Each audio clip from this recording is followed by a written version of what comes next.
इसी धर्मयज्ञ के उपदेश की पृष्ठभूमि में यह प्रसंग आता है जब भगवान बुद्ध श्रेष्ठीपुत्र सुदत्त अनाथ पिंडत को लिच्छवी विमल कीर्ति के रोग के विषय में पूछने के लिए भेजते हैं। सुदत्त अपनी पूर्व स्मृति के आधार पर उस अवसर का वर्णन करता है जब वह अपने पिता के निवास में एक महान दान यज्ञ कर रहा था और विमल कीर्ति ने वहां उपस्थित होकर भौतिक यज्ञ से आगे बढ़कर धर्म यज्ञ की श्रेष्ठता का उपदेश दिया था। अब सुनिए, अनाथ पिंडत पूछता है, धर्म यज्ञ कैसे किया जाता है? विमल कीर्ति ने उत्तर दिया, धर्म यज्ञ उसे कहते हैं जिसके द्वारा प्राणियों का अनादि और अनंत परिपाचन होता है, अर्थात बोधि प्राप्ति के मार्ग पर प्राणियों की उन्नति जिसमें न प्रारंभ हो और न अंत, ऐसा धर्मयज्ञ। वह क्या है? ऐसा धर्मयज्ञ कौन सा है? ये वह महामैत्री है जिसका उपहार परिणाम बोधि है। ये वह महाकरुणा है जो सद्धर्म संग्रह संपन्न करती है। ये वह महामुदिता है जो सभी प्राणियों की प्रसन्नता की भावना उत्पन्न करती है। और यह वह महाउपेक्षा है जो ज्ञान संग्रह से संपन्न होती है।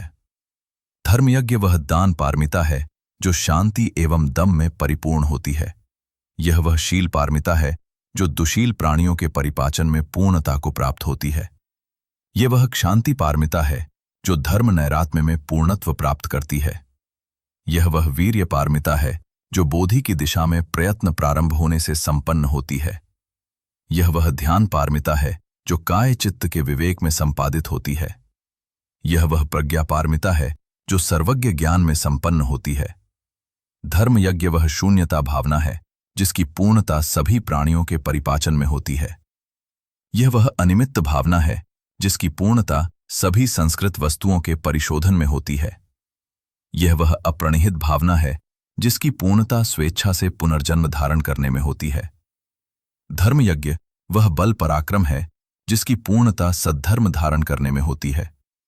यह वह जीवितेंद्रिय जीवन शक्ति है जिसकी पूर्णता संग्रह वस्तुओं के संपादन में होती है। यह वह निर्माणता अभिमान का अभाव है जिसकी पूर्णता सभी प्राणियों का भक्त सेवक और शिष्य बनने में होती है। यह काय जीव एवं अर्थ के वे लाभ हैं जिनकी पूर्णता असार से सार निकालने में होती है। यह वह स्मृति है जिसकी पूर्णता 6 प्रकार की स्मृतियों में होती है। यह वह आशय है जिसकी पूर्णता सम्मोदनीय धर्म के द्वारा होती है। यह वह जीवित परिशुद्धि है जिसकी पूर्णता सम्यक प्रतिपत्ति में होती है। यह वह आर्यपासन अर्हतों का सत्कार है जिसकी पूर्णता श्रद्धापूर्वक और प्रसन्नतापूर्वक रहने में होती है। यह चित्त की वह गंभीरता चित्त निध्याप्ति है जिसकी पूर्णता साधारण व्यक्तियों पृथकजनों के प्रति अद्वेष अथवा प्रेम रखने में होती है। यह वह अध्याशय है जिसकी पूर्णता प्रव्रज्या द्वारा होती है। यह वह श्रवण कौशल ज्ञान कौशल्य है जिसकी पूर्णता धर्मचर्या बोधिचर्या प्रतिपत्ति में होती है।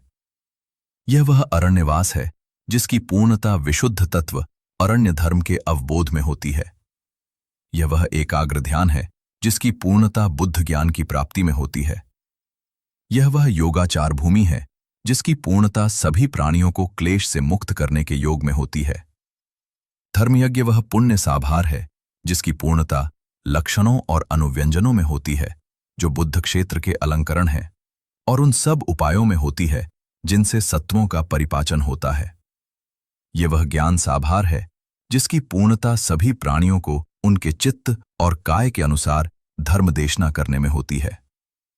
यह वह प्रज्ञा साभार है जिसकी पूर्णता उच्च एकनय ज्ञान में होती है जो सभी वस्तुओं के संबंध में उपादेय और हेय के भेद से रहित है। यह वह कुशल मूल संभार है जिसकी पूर्णता सभी क्लेशों आवरणों और पापों अकुशल धर्मों के प्रहाण परित्याग में होती है। ये सभी बोधिपक्ष धर्मों का वह उत्पाद है जिसकी पूर्णता सभी कुशल धर्मों पुण्यों के संपन्न होने और सर्वज्ञ ज्ञान के अधिगम में होती है।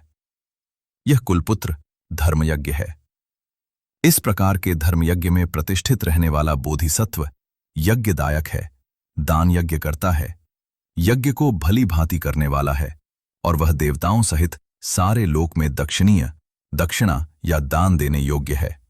इस प्रकार विमल कीर्ति द्वारा दिखाए गए अद्भुत प्रातिहाय और दान के उपदेश से यह स्पष्ट हुआ कि सच्चा धर्मयज्ञ केवल भौतिक दान तक सीमित नहीं है, बल्कि वह सर्व प्राणियों के कल्याण, बोधि की दिशा में प्रयत्न और सम्यक करुणा के लिए किया जाता है।